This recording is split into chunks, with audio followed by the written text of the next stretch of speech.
അമേരിക്കയിൽ ഷട്ട്ഡൌൺ തുടരുന്നു. 3 ലക്ഷം സർക്കാർ ജീവനക്കാരെ ഇന്ന് പിരിച്ചുവിട്ടേക്കുമെന്നാണ് സൂചന. 7 ലക്ഷത്തോളം സർക്കാർ ജീവനക്കാർ ആശങ്കയിലുമാണ്. കടുത്ത നടപടി ഉണ്ടാകുമെന്നാണ് പ്രസിഡന്റ് ഡൊണാൾഡ് ട്രംപ് മുന്നറിയിപ്പ് നൽകുന്നത്. ഗുരുതര പ്രതിസന്ധിക്കിടെ സെനറ്റിൽ ഇന്ന് വീണ്ടും ധനബിൽ അവതരിപ്പിക്കും.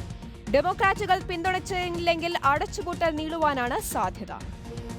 വിനിത വേണുണ്ട് ഇന്റർനാഷണൽ ഡെസ്കിൽ നിന്നും വിശദാംശങ്ങളുമായി. വിനിത വേണു, കൂട്ടപ്പിരിച്ചുവിടലിൽ നിലപാട് കടുപ്പിക്കുകയാണോ ഡൊണാൾഡ് ട്രംപ്?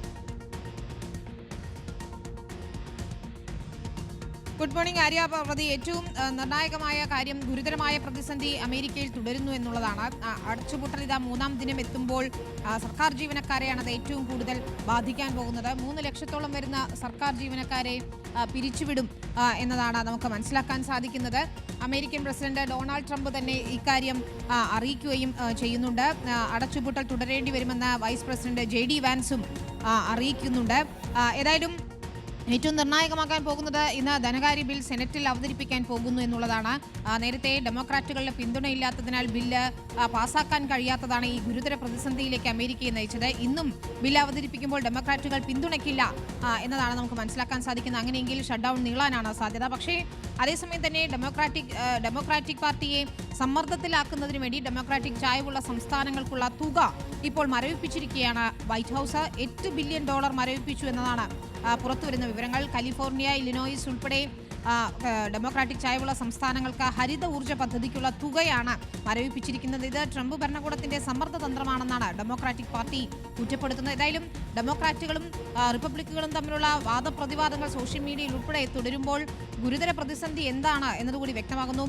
പുറത്തുവന്ന റിപ്പോർട്ടുകൾ പ്രകാരം വലിയ പ്രശ്നങ്ങൾ നിലനിൽക്കുന്നുണ്ട്. അവശ്യ സർവീസുകൾ ഒഴികെ വലിയ ബുദ്ധിമുട്ടുകൾ ഉണ്ടാകുന്നു എന്നതാണ് മനസ്സിലാക്കാൻ കഴിയുന്നത്.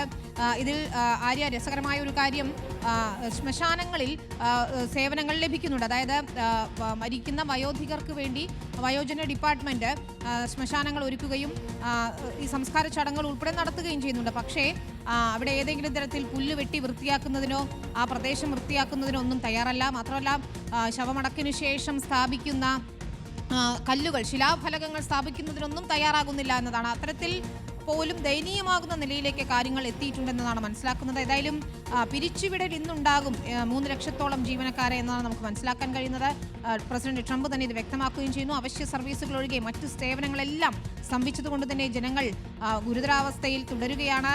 ഇതിൽ വലിയ രീതിയിലുള്ള സാമ്പത്തിക നഷ്ടം അമേരിക്കയിൽ ഉണ്ടാകുന്നു എന്ന് കൂടി മനസ്സിലാക്കുന്നു. ഏതായാലും ഈ ധനബിൽ അവതരിപ്പിക്കുമ്പോൾ ഡെമോക്രാറ്റുകളുടെ നിലപാടാണ് ഇനി നിർണായകമാകാൻ പോകുന്നത്. ഇല്ലെങ്കിൽ അമേരിക്ക അടുത്തിടെ എങ്ങും കാണാത്ത രീതിയിലുള്ള പ്രതിസന്ധിയിലേക്ക് നീളുന്നു എന്ന് മനസ്സിലാക്കുന്നു. വലിയ പ്രതിസന്ധിയിലാണ് ജനങ്ങൾ എന്നുള്ളതാണ്. നിലപാടിൽ ഒരു വിട്ടുവീഴ്ചയുമില്ല. നിലപാട് കടുപ്പിക്കുക തന്നെയാണ് ഡൊണാൾഡ് ട്രംപ്. വിനീത വേണുവാണ് ഇന്റർനാഷണൽ ഡെസ്കിൽ നിന്നും വിശദാംശങ്ങൾ നൽകിയത്.